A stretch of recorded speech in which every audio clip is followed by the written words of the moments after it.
Hello and welcome everyone, it is me, Zavao, also known as the Power To Do List, back for you with another deck profile, and this is the third and final one, I guess, in the series of community suggested decks that I took a look at. This time a suggestion from Svetomir Sheaf in Ninjas. I've been wanting to take a look at this since it's been, pretty talked about at the start of the Photon Hypernova format, with Kashtira getting like this huge boost in power. So let's get into it and maybe talk about what this series of cards can do. At the start here we have one copy of Geo, the Gravity Ninja. This is one of your main control duels. If this guy hits the board or is flipped face up, you can target two face up monsters on the field. They get booked face down and can't change their battle positions, which is a pretty good piece of interaction. Just don't tell this guy what a link monster is. Also, if a monster on the field is flipped face up while this guy's face up on the field, you can target a card your opponent controls, destroy it. A second effect, in my experience, hasn't come up a whole lot, but I could see that change if you actually, take the time and really get into the details of this deck. And then we have the main normal summon here, Ninja Grandmaster Hanzo. If this guy is normal summoned, you can add a Ninjitsu art card from your deck to your hand. Pretty straightforward and neat. And also, if this guy's flip or specialed, you can add a ninja monster from deck to hand, except a Ninja Grandmaster Hanzo. Pretty good search effect. You can set up both effects very easily. Also in the same turn, because these are, not once per turn. And generally just the card you want to really look for. Be it with, your Notebook of Mystery or with your Rotor, because he just gets you access to everything. Then I'm playing 3 copies of Kagero, the Cannon Ninja. If she's normal or special or flip face up, you can special a ninja monster from hand or graveyard and face down defense position, except Kagero. And when your opponent activates a card or effect that would target a ninja monster on your field or a ninja card, while she's in your graveyard, you can return that targeted card to the hand and special summon her in face down defense. She's just here for another name mainly, because mainly you are trying to find at least 2 ninjas you can get on the board, since then you can really start cooking. Because that gives you access to cards like Saizo and Maizen, which are the ones you really want to make to get your engine going. 2 copies of Baku here. If this guy's added to hand except by drawing it, he specials himself, and if he's special or flip face up, you target a ninja or ninjutsu art card in your graveyard, or face up spell trap zone except Baku and return it to the hand. A very nice way to kind of recur resources. This deck is very hard to play, in all honesty. There's a lot of moving pieces to this, and the resource loop isn't as clear cut as many other control decks.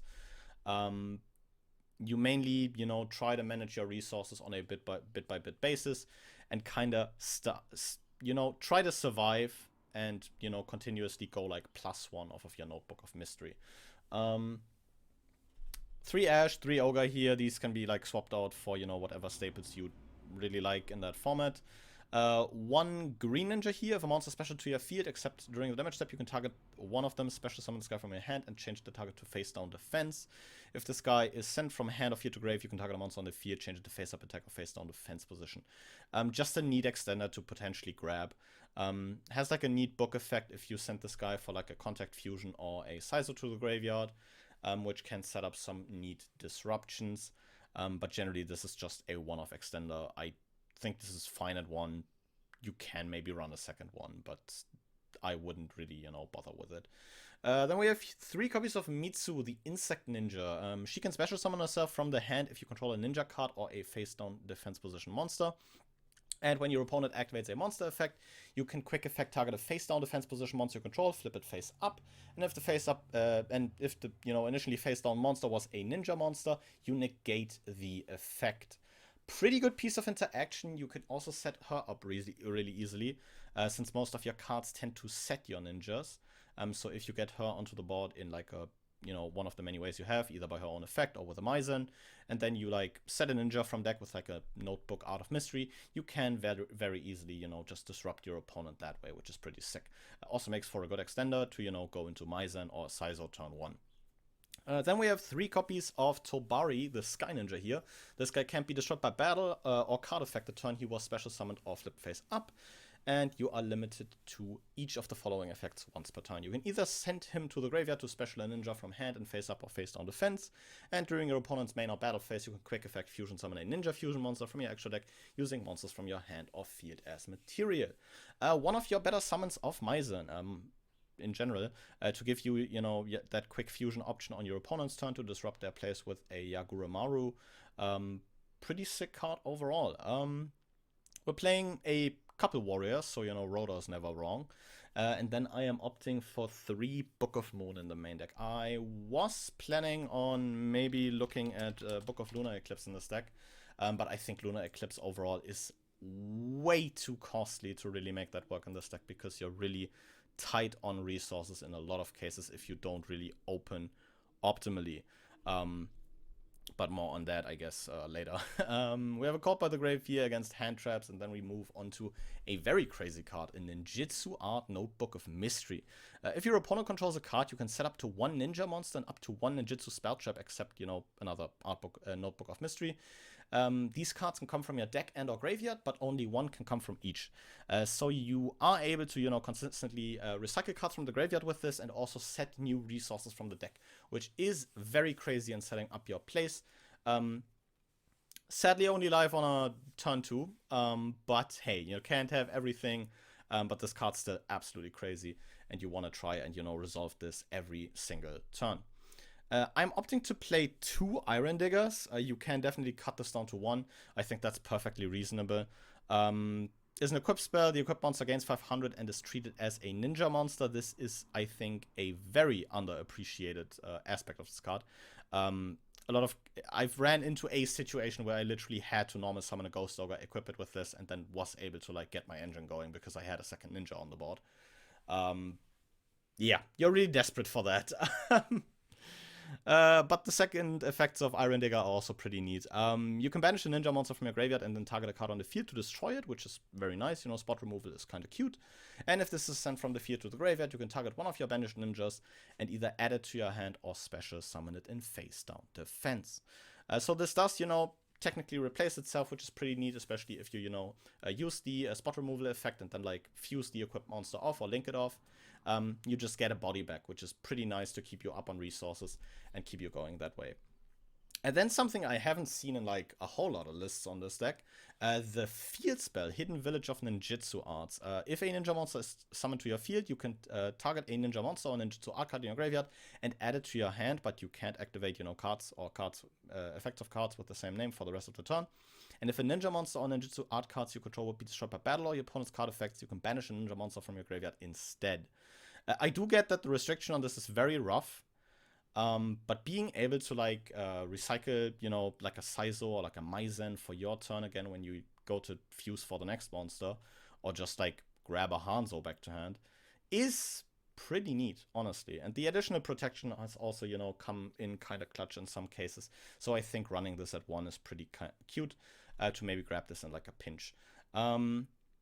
3 Infib, another, hand trap you can replace at your own leisure, whatever staples you like here. Then we have 1 Ninjitsu card, Ninjitsu Art of Duplication. Distributes a ninja and then special summons any number of ninja monsters from your deck in face up attack or face down defense with combined levels less than or equal to the level of the tributed one. Gets you some huge swarming and probably is one way you get to an access code and potentially OTK your opponent. Or just sets you up very nicely for some, multiple layered disruption. You can, tribute a Hanzo for a Mitsu and a Tobari, and get the Tobari in face down defense so that the Mitsu has a life negate. So there's definitely a good couple of options there.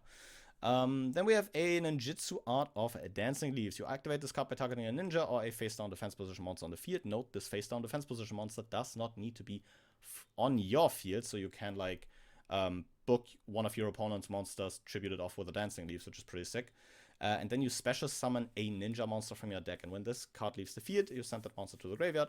Also, you can target a Ninjitsu Art continuous spell trap in your spell and trap zone, return that target to the hand. So this is kind of a recurrable disruption. You can, fire this on your opponent's turn, summon a Tobari for a quick fusion on your opponent's turn from the deck, or a Geo, and then on your turn, bounce this, set it again, have it live on your opponent's turn, which is pretty sick.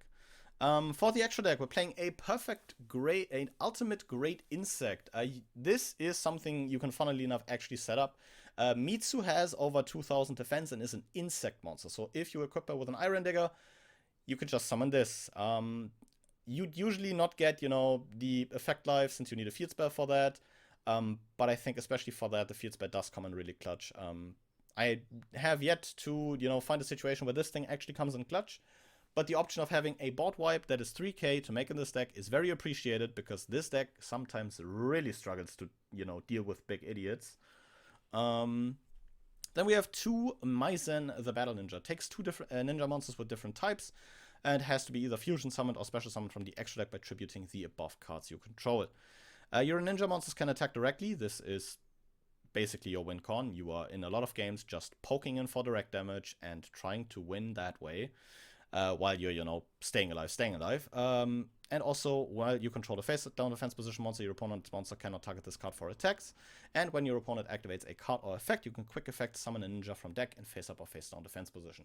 This is the main way you summon out your Tobari, and Tobari lets you quick fuse into this guy. Yagura Maru, the armor ninja. We're also maxing out on this guy. Takes 2 ninja monsters with different types and has to be fusion summoned or special summoned from the extra deck by tributing the above cards. And if this guy is special summoned or flip face up, you can banish another ninja or ninjutsu art card from hand or graveyard and target a card on the field to banish it. This is a very good piece of disruption that also potentially sets up like an Iron Digger summon on a follow-up. Playing a Zeus and an Abyss Dweller here for some XDs. I rarely ended up making these, but they're nice nonetheless. For the links, I'm playing an Underworld Goddess, an Access Code Talker, a Nightmare Unicorn, and 2 copies of Ninja Grandmaster Saizo. If this guy doesn't look like Shen from League of Legends, I don't know who does, but for me that's like the main selling point of this deck. Takes 2 ninja monsters, and during your main phase you can set a Ninjitsu Arts spell trap directly from your deck. You can only use that effect once per turn, and while this guy points to a monster, this card can't be targeted for an attack. Also, your opponent cannot target it with card effects. Very good setup tool. A link to that basically says grab an archetype spell trap is always highly appreciated, I think. And Saizo also has some very neat protection to boot. And easily having access to basically any of your Ninjutsu Arts is very, very crazy. Playing a Linkuribo here to cap off the main deck. But I think with that out of the way, it is hard to explain how this deck works, so we'd rather take a look at a replay so we see how this actually performs. And here we are. This is a game I played in testing against Altergeist, a deck I saw a whole lot of, and you will, see hands that look like this in this deck. Set 4 pass is the name of the game, hoping that a set Kagero gets us there, and since Altergeist also doesn't apply a whole lot of pressure, we do get there. We Dancing Leaves here for a Ninja Grandmaster Hanzo to add ourselves a copy of Baku to the hand, summon that Baku, Baku adds back the Kagero, so we have another body on the follow-up. We draw into another Hanzo, which is pretty crazy. Bounce the Dancing Leaves here, forgetting that the Hanzo is still attached to that. Our opponent flips Protocol, gets Faker Meloseek from the deck, since our opponent drew into both Silks. Infibs the Kagero on summon, which I don't really mind. I do flip the Iron Digger here. Iron Digger banish the Hanzo to pop the Protocol, because I don't want to deal with that. To Iron Digger summon back the Hanzo here after making a Maizen. I Maizen, walk over the Faker, decide to not attack directly here because I don't think it is what, gets me out of this one. Caught by on the Faker I think is like really huge here. Maizen for Tobari, as previously mentioned. Tobari for a quick fusion. We banish the Meloseek, so our opponent doesn't get the value of that. Our opponent extends into a Hextia with Pukuri Circuitus here. And Circuitus adds back a Protocol, but we can add End Step Dancing Leaves for a Kagero to set the Hanzo to have an additional body, and, still get the value of the Hanzo because we can just flip summon him for another spell trap. Our opponent flips the Protocol to negate the Hanzo and will add one of Hextia, which will be the new card, or one of the new cards in Maul Wisp.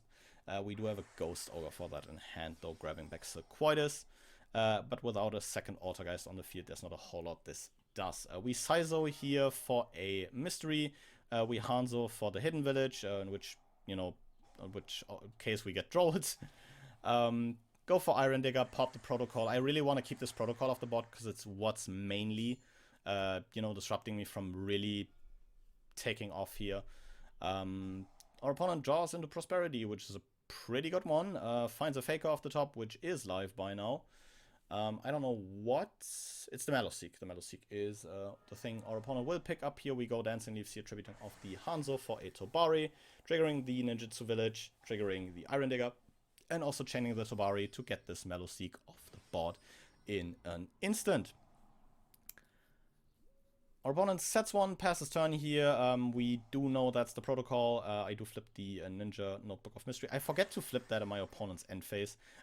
Remember to flip this in your opponent's end phase, as you do want to, use this on, every possible turn. I do add a Baku here. Baku specials. Baku grabs back another ninja. I do equip the Iron Digger again. We Iron Digger once more. Popping the protocol, summon Tobari, go for a Maizen, and this is well over game.